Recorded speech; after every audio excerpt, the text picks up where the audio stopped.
Bom, retornando ao terceiro e último bloco, né, Jesus, antes de subir, ordenou aos discípulos que eles fossem pelo mundo e pregassem o Evangelho a todas as nações e fizessem discípulos, seus discípulos, tá?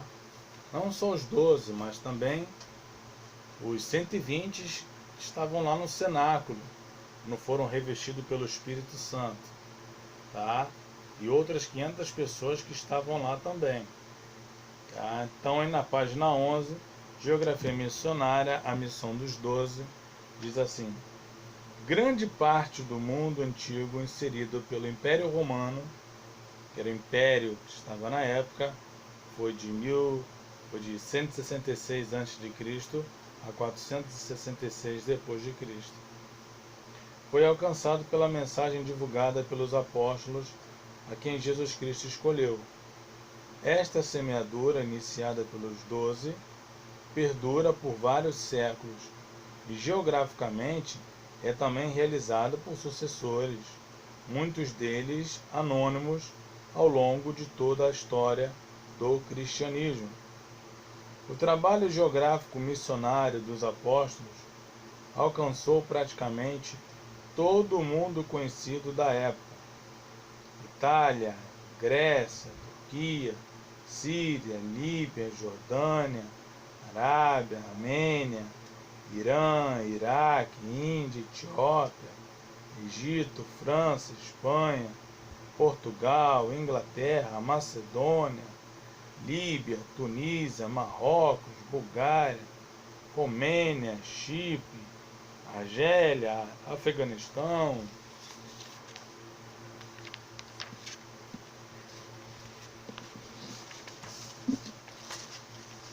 Paquistão, Bélgica, Luxemburgo, etc. Sem dúvida, foi uma ação de grande alcance promovida pela presença do Espírito Santo em suas vidas. Em Atos dos Apóstolos, o livro histórico do Novo Testamento, Jesus Cristo deixa uma ordem missionária geograficamente organizada. Atos, capítulo 1, versículo 8.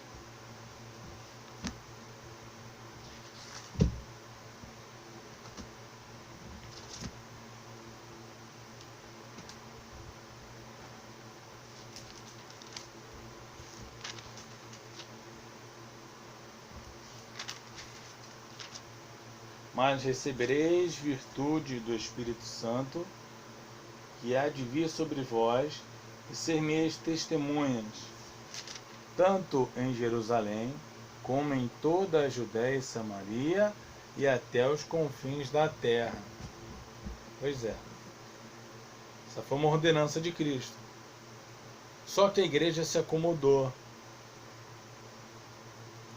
Pedro vai lá na primeira pregação, foi a pregação pentecostal, a primeira pregação pentecostal em Atos 2, no versículo 22 ele começa com Cristo Nazareno, e no versículo 36 ele termina com Cristo, né? E aí, significando que ele é o Senhor. 3.000 almas são batizadas e tudo.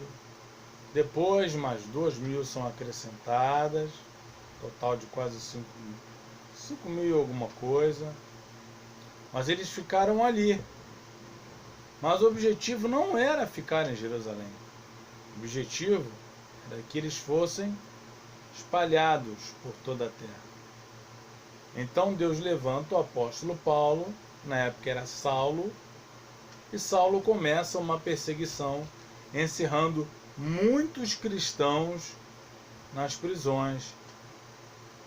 E aí os cristãos que estavam ali em Jerusalém começam a se dispersar e vão para Samaria e outros lugares aí, tá? Para escaparem aí das perseguições de Saulo, terrível, tá? Só aí, tá?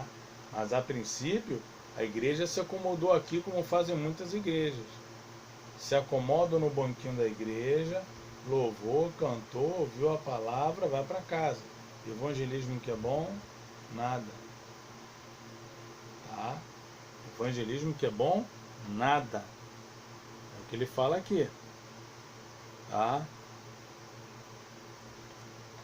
Geografia missionária, a missão da igreja.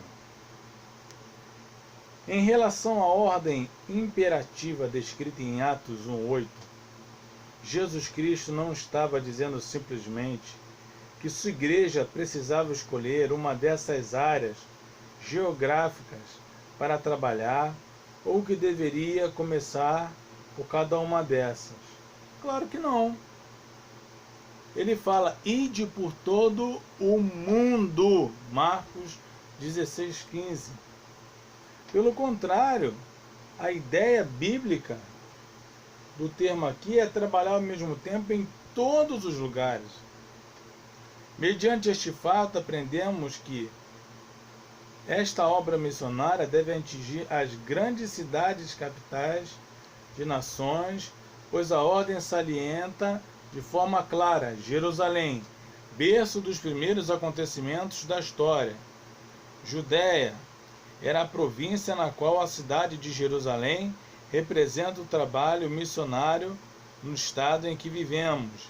Samaria era uma região afastada, situada no norte da Judéia, e pode ser comparada com os demais estados que formam uma nação. Os confins da terra significa que a igreja deve anunciar o evangelho a todos e em todos os lugares fora de seu estado e nação. Partindo dessa premissa, aprendemos que somos geograficamente desafiados a realizar urbanas missões nacionais e missões transculturais, ou seja, missões na rua, no bairro da sua cidade, numa outra cidade, em outro estado, como também em outros países, em outras culturas. Portanto, a grande comissão ou grande desafio não foi dado aos anjos, e sim aos homens, como eu e você. Lógico, os anjos não sabem o que é pecado. Como eles vão falar de pecado se eles nunca provaram o que é pecado? Como é que eles vão falar de salvação se eles não receberam a salvação? Hebreus 2,16 diz que Jesus morreu pela descendência de Abraão e não por anjos.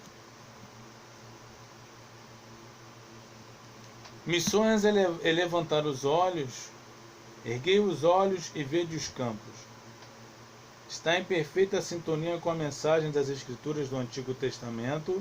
O anúncio das boas novas aos gentios estava previsto na palavra de Deus ao missionário Abraão, em Gênesis 12:3. Abençoarei os que te abençoarem e amaldiçoarei os que te amaldiçoarem. Em ti serão benditas todas as famílias da terra. No Novo Testamento encontramos a igreja realizando missão centrífuga, que em física é conceituada como forma rotativa, que impele os objetos de um centro para fora. As pessoas recebiam o evangelho, eram instruídas e enviadas imediatamente para o campo missionário.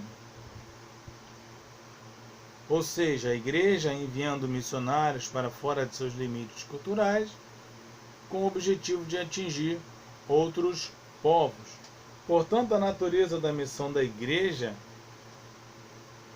é centrífuga. Requer-se que vá a outras gentes e as ganhe, onde quer que se encontre, para a causa de Jesus Cristo. Em João 20, 21 e 23, Jesus identifica os discípulos com os propósitos eternos do Pai. Assim como o Pai me enviou, também eu vos envio a vós. Aqui também a palavra envio está no sentido contínuo. Jesus Cristo está sempre enviando.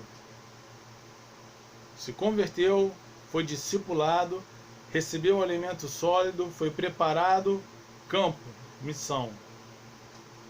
Aqui também a palavra, Nenhuma igreja pode omitir-se, nenhum crente pode negar sua responsabilidade. O Espírito Santo faz 3 coisas.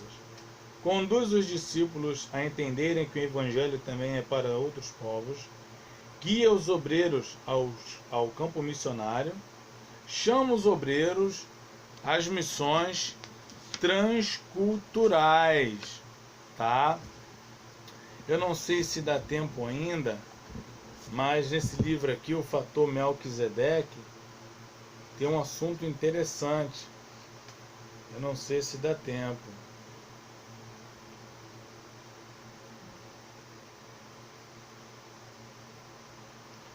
Deixa eu ver aqui se dá tempo. É rápido.